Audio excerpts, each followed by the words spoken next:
여러분, 성경에는요, 세상을 영유하라는 메시지가 가득합니다. 우리가 비록 이 땅에 두 발을 딛고 살고 있지만 하늘의 하나님을 믿는 자들이기 때문입니다.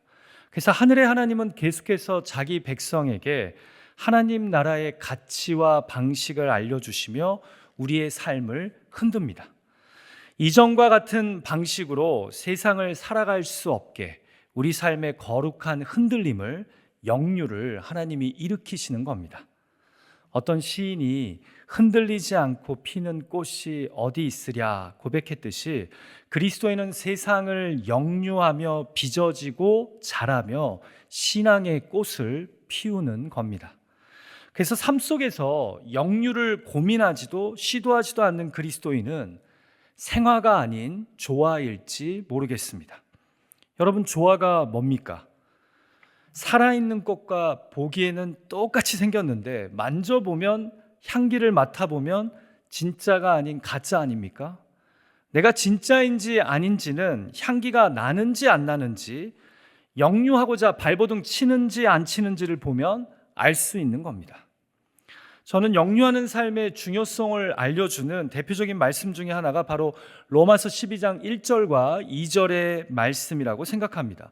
바울은 우리의 구원에 대해 1장에서 11장까지 이야기한 후에 이제 12장부터는 구원받은 성도로서 이 세상을 어떻게 살아가야 하는지 말씀을 시작합니다. 근데 그 말씀의 첫 절인 1절이요, 이렇게 시작돼요. 내가 너희를 권하노니 이제 성도로서 너희 몸을 하나님이 기뻐하시는 거룩한 산 제물로 드리랍니다. 무슨 말입니까? 매일매일의 삶을 하나님께 드려지는 산 제물과 같은 예배자가 되어 드리라는 겁니다. 이것이 너희가 드릴 영적 예배랍니다. 그러면서 그 다음 절인 2절에서요, 구원받은 성도로서 살아가야 할 이 삶의 중요한 원칙을 이렇게 선언합니다. 같이 2절 말씀을 한 목소리로 읽어볼까요? 시작. 너희는 이 세대를 본받지 말고 오직 마음을 새롭게 함으로 변화를 받아 하나님의 선하시고 기뻐하시고 온전하신 뜻이 무엇인지 분별하도록 하라. 여러분, 이것을 간단하게 줄여서 말하자면 뭐 하자는 겁니까? 세상을 역류하자는 겁니다. 그래서 이 세대를 본받지 말고 곧 그 흐름대로 따라 흘러가지 말고 마음을 새롭게 함으로 변화를 받아 하나님의 선하시고 기뻐하시고 온전하신 영유의 뜻을 분별하여 너희 몸을 거룩한 제물로, 너희 삶을 영적 예배로 드리라는 겁니다. 이해가 되시죠? 그러니까 이것이 세상을 살아가는 성도의 그 삶의 원칙이 되어야 한다는 겁니다. 자, 이렇게 12장을 시작하면서요, 로마서가 제일 먼저 역류하는 성도됨의 특징을요, 타인과의 관계 속에서 설명합니다. 흥미롭죠? 그만큼 성도됨의 가장 치열하고도 중요한 영적 싸움터가 바로 관계라는 겁니다. 관계. 그래서 3절부터 13절까지는요, 신앙 공동체 안에 믿는 자들 간의 관계 속에서 어떻게 행동하는 것이 이 세대를 본받지 않고 마음을 새롭게 함으로 변화를 받아 하나님의 뜻대로 역류하는 것인지 말씀합니다. 자, 그리고는 오늘 본문 14절에서 21절까지는요, 교회 밖의 사람들과의 관계 속에서 어떻게 하는 것이 우리 몸을 하나님이 기뻐하시는 거룩한 산 제물로 드리는 영적 예배의 삶인지를 말씀하는데요. 여러분, 왜 성경학자들이 이 3절에서 13절을 교회 내의 관계로, 그리고 14절에서 21절을 교회 밖의 관계로 구분하는지 아십니까? 여러분, 일단 14절을 보시면요, 이렇게 말씀이 시작돼요. 너희를 박해하는 자를 축복하라. 여러분, 믿는 자가 믿는 자를 박해하지는 않죠. 그러니까 이제 그 대상이 세상인 겁니다. 그리고 3절에서 13절까지는요, 우리가, 우리에게 등의 인칭대명사를 주로 사용하다가요, 14절부터는 이 우리가 너희로 바뀝니다. 제3자인 세상과의 관계 그 속에서 설명해야 되기 때문에 이 인칭대명사가 우리에서 너희로 바뀐 거예요.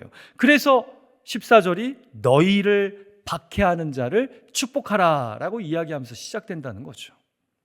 자, 그럼 도대체 세상을 역류하려는 그리스도인들이 교회 밖의 사람들과 관계를 맺을 때 가져야 하는 가장 중요한 마음가짐이 무엇입니까? 오늘 본문이 우리에게 말씀하는 역류의 핵심 가치가 무엇인지요? 여러분 한번 따라해 보시겠어요? 선으로 악을 이기라. 시작. 선으로 악을 이기라. 아니, 이게 또 무슨 말입니까? 지난 주일에는 약함이 곧 강함이라고 했는데 이제는 선으로 악을 이기랍니다. 아니죠. 악은 악으로 눌러야죠. 정신 바짝 차리게 가르쳐 줘야죠. 다시는 그런 악을 저지르지 않게 만들기 위해서라도요. 그런데 성경은 세상과의 관계에서 선으로 악을 이기는 삶을 말씀합니다. 그래서 본문 17절에서 아무에게도 악을 악으로 갚지 말고 모든 사람 앞에서 선한 일을 도모하랍니다. 그리고는 마지막 21절에서 다시 종지부를 찍습니다. 같이 본문 21절 말씀 다시 읽을까요? 시작. 악에게 지지 말고 선으로 악을 이기라. 여러분, 이게 도대체 무슨 의미일까요? 자, 세상을 역류하라. 그 두 번째 시간으로 우리는 성도가 세상 사람들과의 관계 속에서 어떻게 선으로 악을 이길 수 있는지 함께 고민하고자 합니다. 도대체 이 세대를 본받지 말고 마음을 새롭게 함으로 살아가는 역류의 삶이란 어떤 삶일까요? 우리가 세상 속에서 선으로 악을 이긴다는 것은 무엇을 의미합니까? 첫 번째로 세상 속에서 선으로 악을 이긴다는 것은요, 교회의 울타리를 넘어 세상 사람들과 함께하는 겁니다. 울타리를 넘어 세상 사람들과 함께하는 것이 선으로 악을 이기는 것이다? 궁금하시지 않으세요? 자, 14절부터 갑자기 박해가 등장하면서 이제 바울은 성도들이 신앙 밖의 사람들과의 관계를 어떻게 맺는 것이 역류의 삶인지 설명하기 시작하는데요. 같이 보면 14절과 15절 말씀 읽어볼까요? 시작. 너희를 박해하는 자를 축복하라. 축복하고 저주하지 말라. 즐거워하는 자들과 함께 즐거워하고 우는 자들과 함께 울라. 여러분, 솔직히 예수 믿는다고 박해하는 자들을 오히려 축복하라는 말씀은 쉽지는 않은 말씀이지만 우리가 많이 들어온 말씀 아닙니까? 예수님도 누가복음 6장 27절과 28절에서 이미 너희 원수를 사랑하며 너희를 미워하는 자를 선대하며 너희를 저주하는 자를 축복하고 기도해 주라고 말씀하시지 않았습니까? 자, 그런데요, 제 시선을 사로잡는 것은 사실 그 다음 절 말씀입니다. 그 다음의 말씀이에요. 즐거워하는 자들과 함께 즐거워하고 우는 자들과 함께 울라. 여러분, 왜 이 말씀이 제 시선을 사로잡을까요? 제가 아까 14절부터는 누구와의 관계를 이야기하는 말씀이라고 했죠? 교회 밖에 있는 사람들과의 이 관계 속에서 세상을 역류하는 방법을 말씀한다고 했죠. 여러분, 우리는 보통 이 말씀을요, 그리스도인들이 서로를 대하는 자세로 이해할 때가 많았습니다. 그런데 사실 로마서의 의도는요, 함께 즐거워하고 함께 우는 것이 세상 사람들과의 관계에서 우리에게 필요한 자세랍니다. 별로 안 놀라시네요. 여러분, 솔직히 세상은요, 우리에게 나랑 맞지 않는 사람, 나랑 생각이 다른 사람, 이런 힘들게 하고 얽히게 만드는 관계의 사람하고는 굳이 어울릴 필요 없다라고 이야기합니다. 그냥 사람 가려가면서 편하게 관계하라고 세상은 우리에게 이야기합니다. 경제적인 수준이나 학력 수준, 집안 배경이나 환경이 비슷한 사람들끼리 어울리라고 합니다. 그런데 지금 사도 바울은 믿는 자들에게 역류의 삶이란 교회 안의 사람들과만 함께하는 것이 아니라 교회 밖의 사람들이 즐거워할 때 함께 즐거워하고 울 때 함께 우는 것이라고 지금 말씀하고 있다는 거예요. 이게 무슨 말일까요? 제가 종종 이런 이야기를 교인분들에게 들을 때가 있습니다.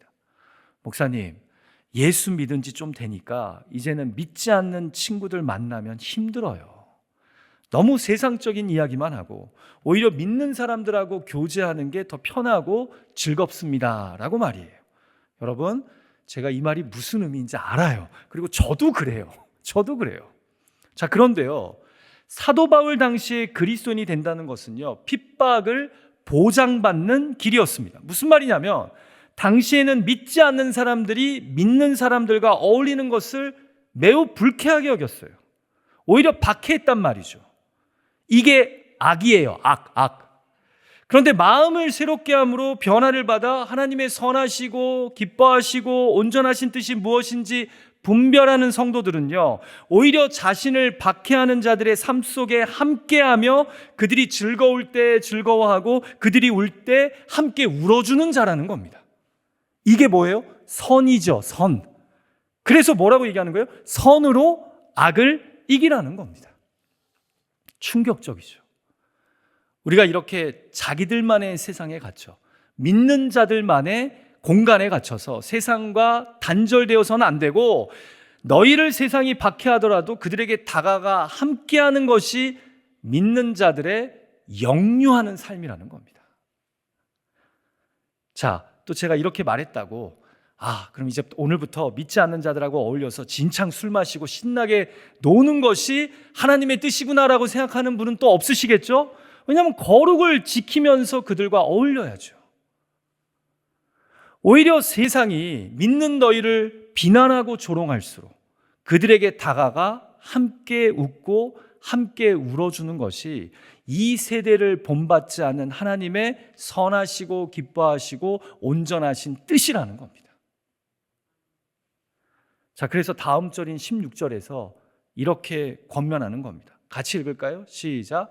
서로 마음을 같이하며 높은 데 마음을 두지 말고 도리어 낮은 데 처하며 스스로 지혜 있는 채 하지 말라.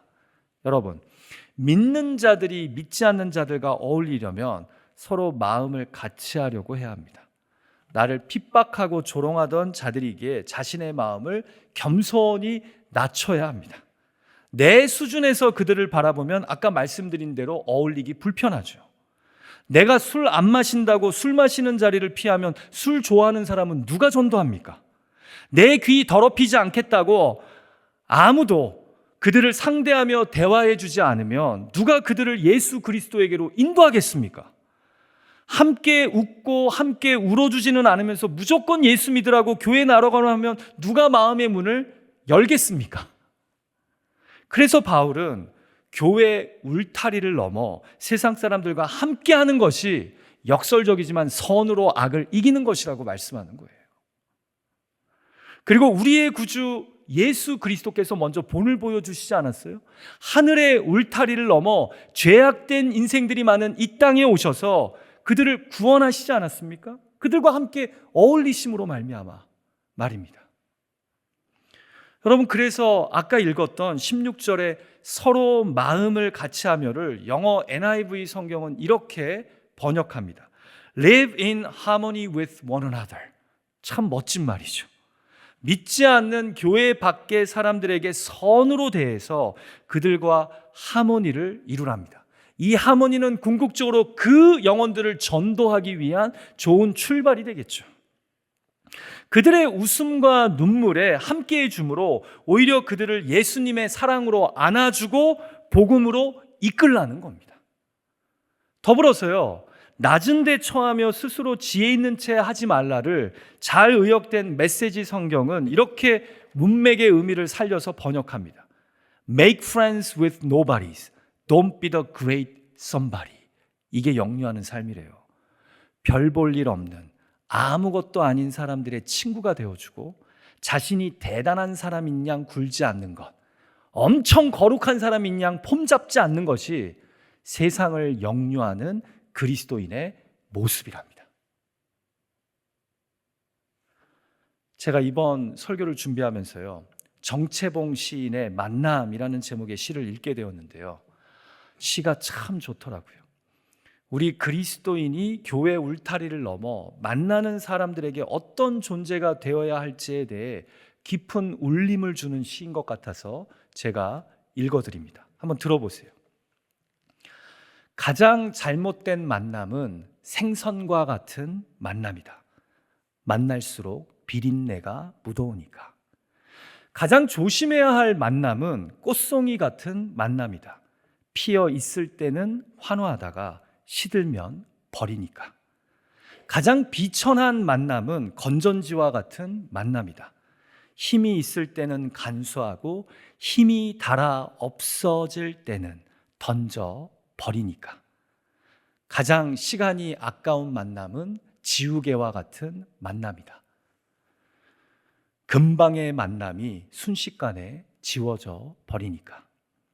가장 아름다운 만남은 손수건과 같은 만남이다. 힘이 들 때는 땀을 닦아주고 슬플 때는 눈물을 닦아주니까. 여러분, 저는 손수건과 같은 만남이 바로 본문 로마서가 오늘 우리에게 말씀하는 세상을 역류하는 성도의 모습이 아닐까 생각해 봅니다. 노바리와 같은 자를 만나서 그 사람이 great한 somebody임을 깨우쳐 주는 것. 무엇으로요? 예수 그리스도의 복음과 사랑으로. 이것이 바로 우리 그리스도인들이 세상과의 관계에서 선으로 악을 이기는 것 아닐까요?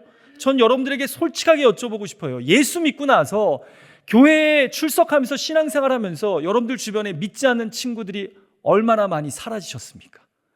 저는 여러분들이 예수 그리스도의 복음을 전할 수 있는 통로가 되시기를 주님의 이름으로 축복합니다.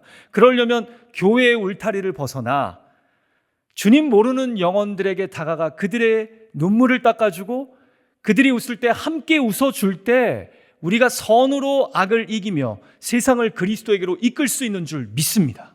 지금 그것을 로마서가 이야기하고 있다고 저는 생각해요. 그래서 본문 18절에서 로마서는 우리에게 이렇게 권면합니다. 할 수 있거든 너희로서는 모든 사람과 더불어 화목하라.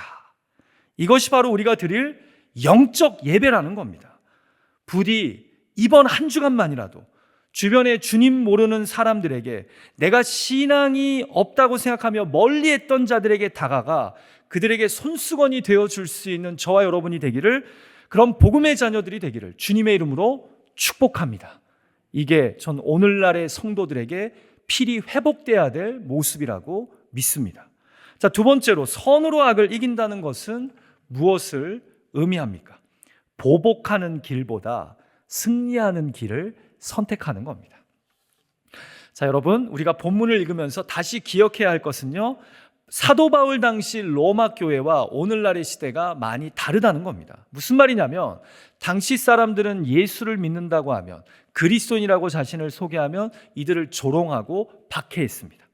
자, 그러니까 그리스도인이라는 이유만으로 악하게 대하는 자들이 너무나 많았던 겁니다. 자, 그런데 이제 선으로 악을 이기라고 하면서 두 번째로 바울이 자신들을 박해하고 있는 자들을 향해 로마 교회 성도들에게 어떻게 하라고 권면합니까? 같이 본문 19절 말씀 읽을까요? 시작. 내 사랑하는 자들아, 너희가 친히 원수를 갚지 말고 하나님의 진노하심에 맡기라. 기록되었으되 원수 갚는 것이 내게 있으니 내가 갚으리라고 주께서 말씀하시니라. 자, 이제 바울은 직접적으로 믿는 자들을 괴롭히고 박해하는 사람들에게 어떻게 대하는 것이 세상의 흐름을 역류하는 거라고 이야기해요? 내가 직접 원수 갚지 말고, 곧 보복하지 말고 하나님의 심판에 그들을 맡기는 것이 역류하는 삶이랍니다. 그렇죠, 여러분. 그럼에도 불구하고 세상은 우리에게 어떻게 유혹해요? 받은 대로 돌려주라고 유혹합니다. 이상한 게 우리는 내가 받지 못할 좋은 것을 받으면 빨리 그것을 잊어버리거나 아니면 그대로 돌려주는 데는 인색한데, 안 좋은 것을 남에게 받았을 때는 곱빼기로 돌려주려고 합니다. 어떻게든 상대방이 나를 아프게 하고 힘들게 한 것 이상으로 아프게 하고 힘들게 만들려고 합니다. 우리의 죄성이 작동하는 거죠. 연약한 우리에게는요, 보복이 자동이지 용서가 자동인 것은 아니거든요. 자, 그런데 왜 성경은 보복을 하지 말고 하나님의 심판에 맡기라고 하는 것일까요? 왜 이것이 너희가 드릴 영적 예배라고 하나님의 기뻐하시는 뜻이라고 말씀하는 걸까요? 여러분, 내 힘으로 보복을 선택하는 순간 내가 생각보다 잃어버리는 것이 너무나 많게 됩니다. 먼저 내 마음의 평강을 잃고 거기에 분노를 채우게 됩니다. 보복을 하는 순간 사랑은 사라지고 악이 받칩니다. 내가 직접 보복할 때 나는 하나님을 경외하는 지혜자가 아닌 어리석고 미련한 자가 되어버립니다. 여러분, 구한말, 이 조선의 궁궐에서 오랫동안 근무했던 정환덕이라고 하는 분이 쓴 책 중에 남가록이라는 제목의 비망록이 있습니다. 그는 이 책에서 조선의 26대 왕 고종이 왕으로 즉위한 뒤 내린 첫 번째 어명과 관련된 야사를 우리에게 들려주는데요. 고종이 왕이 되자마자 제일 먼저 내린 어명이 무엇이었는지 아십니까? 우리 집 앞 골목의 군밤 장수를 죽여라 였답니다. 남가록에 의하면 당시 왕이 되기 전에 고종은 개동에 살았는데요. 이 개동의 군밤 장수가 다른 아이들에게는 공짜 군밤을 많이 주면서도 자신에게는 단 한 번도 군밤을 공짜로 주지 않았다라는 겁니다. 그래서 권력을 얻자마자 이 12살의 왕이 제일 먼저 이 군밤 장수를 죽이고 싶었던 거예요. 기겁한 대신들과 조대비가 나서서 전하, 성선의 덕으로 정치를 하셔야 하는데 어찌하여 주살의 위험을 먼저 보이십니까? 만류하면서 결국 그 뜻이 관철되지는 않았다고 합니다. 그런데 남가록은 이때 고종의 표정이 어두웠다라고 기록합니다.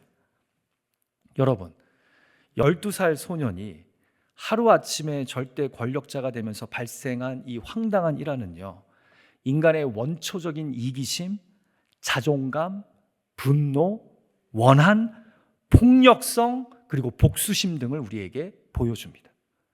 받은 것은 그렇게나 당연하게 생각하면서도 상처를 준 것에는 이렇게나 민감한 우리 인간, 이것이 솔직히 저와 여러분의 연약한 모습은 아닙니까?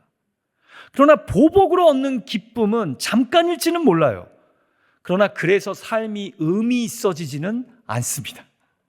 그 순간의 전투에서는 내가 당당하게 이겼는지는 몰라도 전쟁은 계속되기 때문입니다. 나랑 똑같은 수준의 사람이 악의 악으로 보복당했는데 여러분, 그 사람이 또 가만히 있을까요? 나랑 수준이 비슷한데? 다시 자신이 처음 저질렀던 악을 생각하며 후회하고 회개하기보다 방금 돌려받은 악에 이를 갈다가 자기도 그대로 또 돌려주려고 하겠죠. 이것을 우리가 뭐라 그래요? 악순환의 연속이라고 해요. 그러나 이 세대를 본받지 않고 마음을 새롭게 함으로 변화를 받아 하나님의 선하시고 기뻐하시고 온전하신 뜻이 무엇인지 분별하는 자는요, 예배의 자리에서 받은 은혜를 힘입어 보복이 아닌 참된 승리의 길을 선택합니다. 이기고도 내 마음의 분노보다 평강이 넘치는 승리, 이기고도 내 마음이 악에 바치는 것이 아니라 사랑이 남는 승리, 이기고도 어리석은 자가 아니라 지혜로운 자로서 마음이 편안한 승리, 그 길을 선택하게 된다는 거죠. 사랑하는 예배자 여러분, 이것을 가장 잘 보여준 분이 바로 우리 구주 예수 그리스도이시지 않습니까? 예수님은 저주의 십자가, 무력한 십자가에서 자신을 끝까지 조롱하고 때리는 자들 앞에서 보복이 아닌 참 승리를 선택하십니다. 아버지여, 저들을 사하여 주옵소서. 자신의 그 순간의 보복보다 우리의 구원이 되시는 참 승리를 선택하셨던 겁니다. 또 저에게 따라하기 힘든 예수님 이야기만 한다고 또 그렇게 이야기하는 분이 있을지 모르겠어요. 자, 그럼 스데반 집사 이야기는요, 예수님의 모습을 따라가며 자신을 돌로 쳐 죽이는 자들 앞에서도 뭐라고 고백해요? 주여, 이 죄를 그들에게 돌리지 마소서. 이제 또 저한테 스데반 집사는 믿음이 좋아서 그렇죠, 난 그렇게 믿음이 좋은 사람이 아닙니다라고 이야기하시렵니까? 여러분, 저는 목사라고 무조건 신앙을 미화해서만 현실감 없이 이야기하고 싶지는 않습니다. 그래요, 보복하면 마음 한편에 짜릿함이 있어요. 시원함이 있을 겁니다. 그런데 분명 평안하지는 않을 겁니다. 보복하고 막 사랑이 넘치는 사람 없을 거예요. 그 이상으로 돌려주고 성령 충만한 사람도 없을 겁니다. 어떻게 아냐고요? 제가 다 좀 해봐서 알아요. 사랑하는 예배자 여러분, 선으로 악을 이긴다는 것은 소규모 전투가 아닌 아예 전쟁을 끝내는 길입니다. 아멘이십니까? 우리가 보복을 통해 작은 전투에서는 신나게 이길지 몰라도 계속되는 전쟁을, 악순환을 막을 수는 없습니다. 부디 사람들과의 관계에서 보복의 전투를 계속해 나가기보다 전쟁에서 승리하는 지혜자들이 되시기를 주님의 이름으로 축복합니다. 보복하는 길보다 진정 참으로 승리하는 길을 선택할 수 있는 저와 여러분이 되기를, 그렇게 악을 선으로 이기는 저와 여러분이 되었으면 합니다. 자, 마지막 세 번째로, 세상과의 관계 속에서 선으로 악을 이긴다는 것은 무엇을 의미합니까? 참으며 착하게 행동하는 것이 아니라 악에게 지지 않는 겁니다. 자, 같이 본문의 결론 부분인 20절과 21절의 말씀 읽을까요? 같이 읽죠. 시작. 내 원수가 줄이거든 먹이고 목마르거든 마시게 하라. 그리함으로 내가 숯불을 그 머리에 쌓아 놓으리라. 악에게 지지 말고 선으로 악을 이기라. 자, 마음을 새롭게 함으로 변화를 받아 하나님의 뜻을 분별하여 세상을 역류하는 삶이란 어떤 삶이라고요? 나를 힘들게 하고 괴롭히는 사람이 배고프면 먹을 것을 주고 목마르거든 물을 마시게 하는 거랍니다. 그렇게 선으로 반응하는 것이 결국은 그 악인의 머리에 숯불을 놓는 것 같은 부끄러움을, 그리고 깨달음을 주게 될 거라는 말씀입니다. 자신을 계속 괴롭히는데 그럼에도 불구하고 인내하면서 오히려 선으로 대하기 때문에 그가 결국은 부끄러움을 당하게 될 것이다 라고 말씀하는 거예요. 자, 여러분, 이 말은 틀린 말이 아닙니다. 자, 그런데요, 저는 오늘 본문을 가지고 이전에도 몇 번 설교를 했거든요. 처음에는 이 말씀을 읽을 때마다 왠지 모르게, 그래, 나를 괴롭히고 힘들게 하는 사람들 같이 악으로 반응하기보다는 그리스도인답게 내가 좀 더 참고 내가 좀 더 착하게 대하자. 그러면 언젠가 저 사람도 마음에 부끄러움이 들면서 깨달을 거야 하는 식으로 묵상하고 설교했는데요, 몇 가지 문제가 발생하더라고요. 첫째, 그렇게 한다고 깨닫는 사람이 별로 많지 않아요. 아멘이요? 별로 많지 않더라고요. 예? 부끄러움을 느끼며 내가 그때 정말 잘못했다, 미안하다라고 하는 사람보다는요, 오히려 어드밴티지를 갖고 계속해서 주변 사람들을 당당하게 힘들게 하더라고요. 이게 숯불이 올라와야 되는데 숯불이 안 올라와요. 그래서 오히려 마음속에서 내가 너무 선하게만 대해서 저 사람이 자기의 문제의 심각성을 모르는구나 하는 마음이 들어오다가요, 나중에는 내가 저 악에 악으로 좀 대해줘야지 저 사람이 정신 차릴 것 같다라는 분노가 제 안에서 일어나기 시작해요. 둘째, 밥 주고 마실 것 주는 것도 한두 번이죠. 우리가 예수님도 아니고 계속해서 인내하며 잘해줘도 바뀔 기미가 보이지 않으면요, 우리가 지칩니다. 힘듭니다. 제가 지금 솔직하게 이야기하는 거예요. 그런데요, 어느 날 이 동일한 말씀을 읽으면서 그렇게 살지 못하는, 또 쉽게 이렇게 되지 못하는 현실에 한숨이 나오는데요, 제 눈에 별로 관심에 없던 단어가 크게 보이더라고요. 여러분, 마지막 21절 말씀 다시 한번 보실래요? 악에게 지지 말고 선으로 악을 이기라. 뭐에 지지 말고요? 악에게 지지 말고. 여러분, 우리가 이 20절과 21절의 말씀을 대할 때 실수하는 것 중에 하나가요, 내가 악인에게 선하게 대하는 이유가 그것이 그리스도인다운 모습이라는 율법적인 부담감으로 작용하는 겁니다. 내가 참아야지, 내가 착하게 행동해야지, 나는 그리스도인이니까. 그런데요, 선으로 악을 이긴다는 것은 내가 착해서 참고 내가 착해서 선하게 대하는 것이 아니라 그리스도인으로서 악에게 지지 않기 위해 해야 한다는 거죠.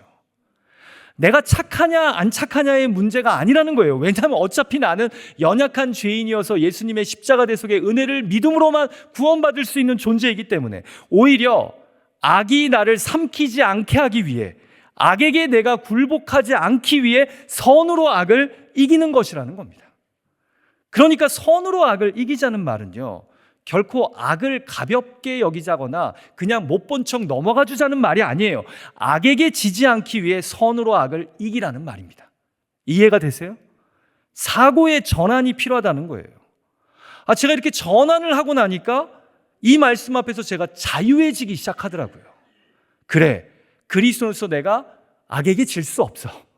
이 사탄의 전략에 내가 넘어갈 수 없어 라는 마음으로 이 말씀을 바라볼 때 내가 무엇을 절제해야 되고 무엇을 더 붙잡아야 될지 이 구도가 선명하게 더 보이더라는 거예요. 여러분, 종교개혁자 마틴 루터가 이런 말을 했습니다. 새들이 우리 머리 위에 날아다니는 것을 막을 수는 없다. 하지만 새들이 우리 머리 위에 둥지를 트는 것은 막을 수 있다. 여러분, 우리 안에 악의 악으로 대처하는 마음이 드는 것, 그 자체를 막을 수는 없습니다. 그러나 악이 둥지를 틀려고 하는 것은 막을 수 있습니다. 왜요? 그렇다고 악에게 질 수는 없기 때문입니다. 악순환의 고리를 계속해서 반복할 수 없기 때문이에요. 예배의 자리에서 마음을 새롭게 함으로 변화를 받아 하나님의 선하시고 기뻐하시고 온전하신 뜻이 무엇인지 다시 붙잡고 악에게 지지 않기 위해서라도 내가 선으로 그 악인에게 다시 대하기로 결단해야 된다는 거예요. 그래서 선으로 악을 이긴다는 것은 참으며 착하게 행동하는 것이 아니라 악에게 지지 않는 겁니다. 예수 그리스도가 십자가에서 악에게 지지 않으셨던 것처럼 말입니다. 여러분, 왜 미국에서는 별로 이럴 일이 없지만 한국에서는 아이들이 밖에서 싸우고 오면 속이 상한 엄마들이 하는 말이 있죠. 야, 왜 맞고 다녀? 너도 같이 때려줘야지. 그럼 아이가 이렇게 말하죠. 그럼 걔가 또 때려. 야, 그럼 너도 또 때려야지. 제가 오래전에 소개했던 기억이 나는데요. 영화 우리들에서는 이런 똑같은 상황에서 한 아이가 이 악에게 지지 않는 매우 지혜로운 발언을 합니다. 참 명대사예요. 이 영화에서 애가 맞고 오니까 엄마가 왜 넌 맞고만 왔냐? 때려라! 라고 얘기해요. 그러니까 아들이 내가 때리면 걔가 또 때려. 그러니까 엄마가 그런 거예요. 그럼 너도 또 때리면 되잖아. 근데 이때 이 대답을 들은 아이가 이렇게 답하는 거예요. 엄마, 그럼 언제 놀아? 걔가 때리고 내가 때리고 언제 놀아? 난 놀고 싶단 말이야. 여러분, 이 어린아이의 작은 말 한마디에 아웅다웅 치사하게 싸우는 우리 어른들이 놓치고 있는 중요한 레슨이 담겨 있다는 거 아세요? 이렇게 싸우기만 하면, 보복하기만 하면, 삐졌다고 서로에게 상처 주는 행동을 하면 언제 놉니까? 언제 그리스도의 사랑을 나눕니까? 언제 교회로서 성도로서 복음을 주변 사람들에게 전하겠습니까? 왜 우리가 악에게 지는 밀리는 선택을 어리석게 하냐는 겁니다. 자, 물론 이 세상 살면서 여러분 어쩔 수 없이 싸워야 할 때가 생기기도 합니다. 그러나 사랑까지 잊어버리고 놀 일까지 내팽개치고 죽어라 싸울 일은 없죠. 왜냐하면 그러면 악이 다시 악을 낳고 또다시 상대방이 악의 악으로 반응하게 될 것이기 때문입니다. 아까 말씀드렸잖아요. 수준이 비슷하니까. 그럼 언제 사랑하고 언제 용서하고 언제 섬기고 언제 함께 놀렵니까? 말씀을 마치겠습니다. 오늘 로마서 12장은 우리에게 세상과의 관계 속에서 선으로 악을 이기라는 영유의 삶을 말씀하십니다. 선으로 악을 이기는 것은 교회 울타리를 넘어 세상 사람들과 함께 하려는 것입니다. 세상은 나에게 악으로 대하지만 나는 끝까지 세상을 향해 선으로 그리스도의 복음과 사랑을 나누기 위해 다가가는 것입니다. 선으로 악을 이기는 것은 보복의 길을 걷기보다 참으로 승리하는 길을 선택하는 겁니다. 선으로 악을 이기는 것은 그리스도인이라는 이유로 무조건 참으며 착하게 행동하는 것이 아니라 악에게 지지 않으려고 하는 겁니다. 부디 이렇게 고고하게 세상을 역류하는 저와 여러분의 거룩한 삶이 되기를, 하늘의 삶이 되기를 주님의 이름으로 축복합니다. 같이 기도하죠.